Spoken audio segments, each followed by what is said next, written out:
జరుగుతున్న సందర్భంగా ఆ ప్రాంతంలో ఉన్నటువంటి మరి చాలామంది రైతు కూలీలకు ఎన్ఆర్జీఎస్ పథకం రాక మరి వారికి ఉన్నటువంటి ఆదాయం ఉపాధి కోల్పోయే పరిస్థితి ఉన్నది. మరి వారికి ఏమైనా ఆల్టర్నేటివ్గా ఉపాధి కల్పించేటువంటి ఆలోచన రాష్ట్ర ప్రభుత్వం చేస్తున్నదా?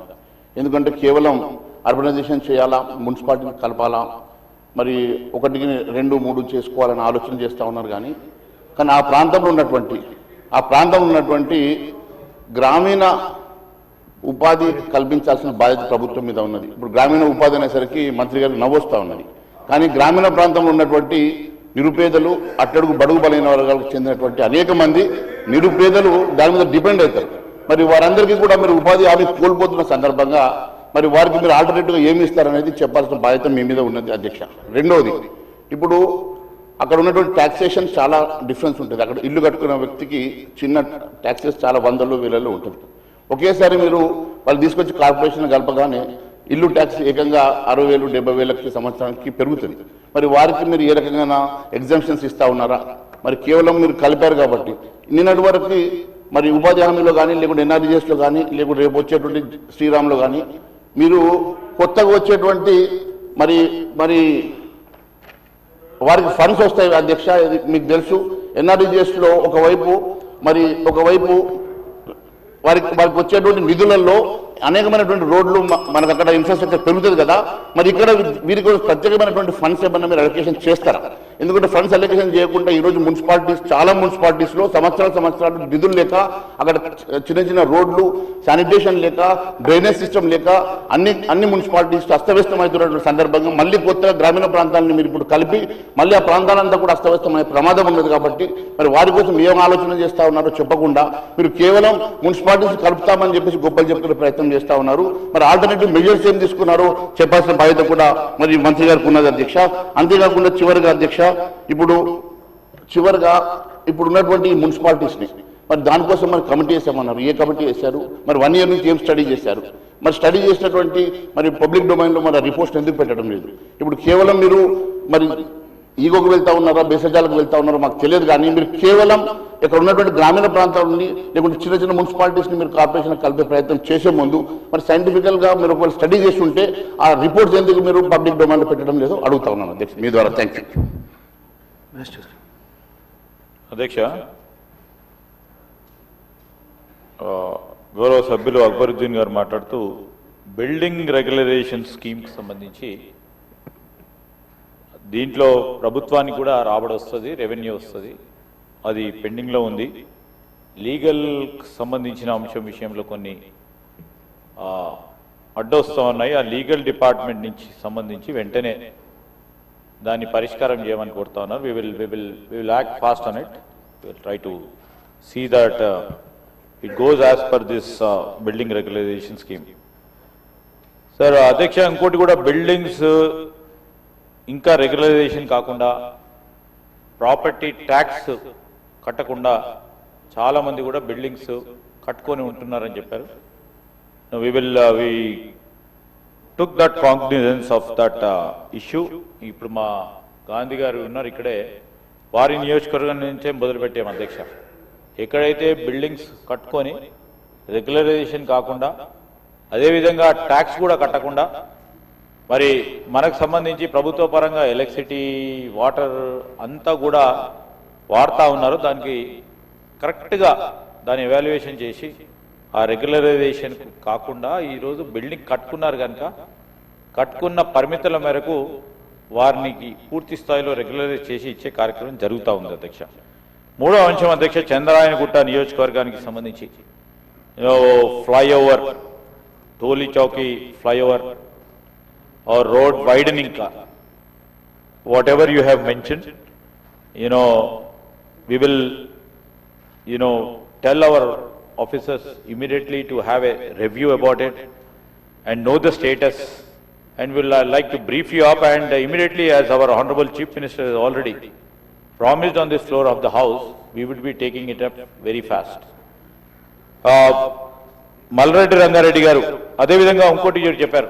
అంటే మల్రెడ్డి రంగారెడ్డి గారు చెప్పారు, అక్బరుద్దీన్ గారు చెప్పారు, స్టాఫ్ సంబంధించి ఈరోజు ఒకసారి మనం చూస్తే how serious is this government అధ్యక్ష. మేము ఇద్దరు సీనియర్ అధికారులని జోనల్ కమిషనర్స్గా, అడిషనల్ కమిషనర్స్గా కూడా ఈ మధ్యలో నియామకం చేసుకొని మరి అదేవిధంగా యంగ్ ఐఏఎస్ ఆఫీసర్స్ని ఒక 8 మందిని జోనల్ కమిషనర్స్ కూడా వేయటం జరిగింది. The basic intent is seriousness in administration కావాలి, వారికి ఉన్న పరిపాలన అనుభవం కూడా. ఇప్పుడు మేము చేపట్టే ఈ 300 వార్డ్స్కు సంబంధించి ప్రభుత్వ లక్ష్యం ఏదైతే ఉందో దాన్ని ముందుకు తీసుకెళ్లే కార్యాచరణలో ఇంతమంది ఐఏఎస్ ఆఫీసర్లను వేసుకొని ముందుకెళ్తా ఉన్నాం అధ్యక్ష. తర్వాత కింది స్థాయి స్టాఫ్కు సంబంధించి ఇప్పుడే మేము జోన్స్ ఏర్పాటు చేసుకున్నాం. Definitely it's thought provoking because we do have, ఈ మధ్యలో కూడా చూసాం అధ్యక్ష, కలెక్టరేట్లు 33 కలెక్టరేట్లు కట్టారు.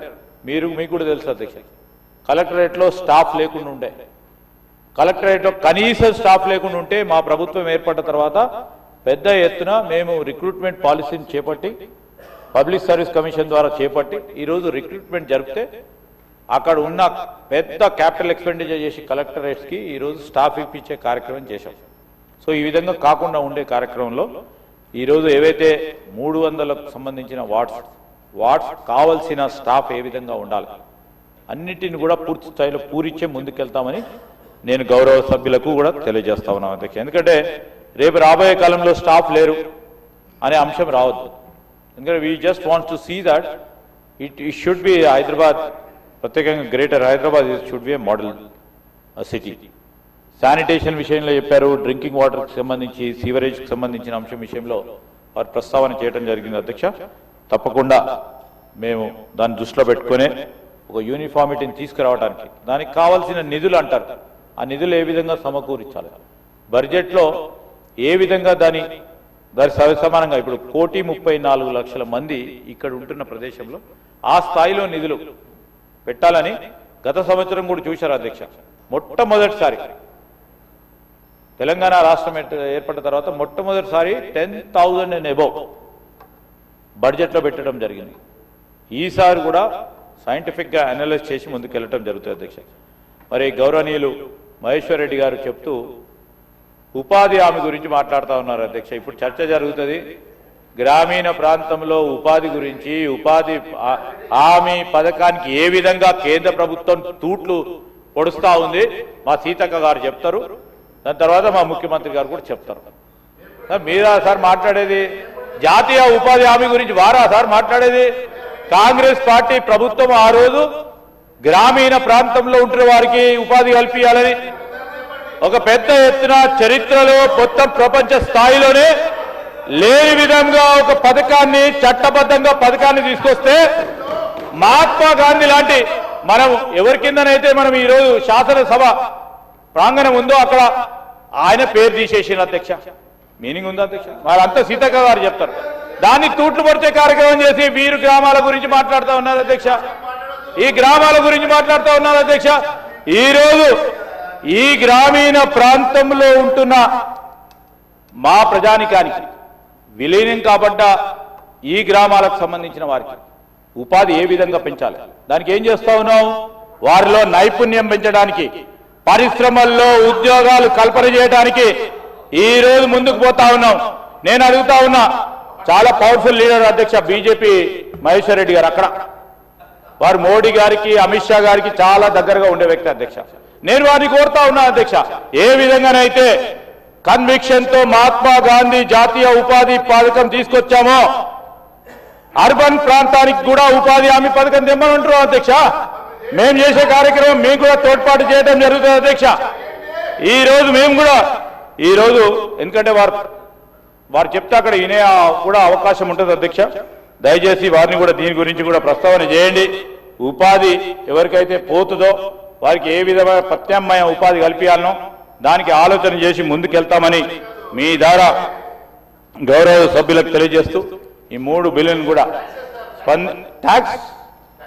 ట్యాక్సెస్ ఏం పెంచలేదు అధ్యక్ష, ట్యాక్స్ పెంచే ప్రసక్తే లేదు అధ్యక్ష. ఇప్పుడు ప్రస్తుతం ట్యాక్స్ పెంచే అవకాశమే లేదు. రెగ్యులారిటీ, యూనిఫామిటీ, వారి పౌరులకు సంబంధించిన అంశం ఇచ్చిన అవసరాల గురించి వారికి కావాల్సిన తీసుకెళ్లడం జరుగుతుంది అధ్యక్ష. మీ ద్వారా గౌరవ సభ్యులకు వారు చెప్పిన ప్రతి ప్రశ్నకు జవాబు దొరికింది.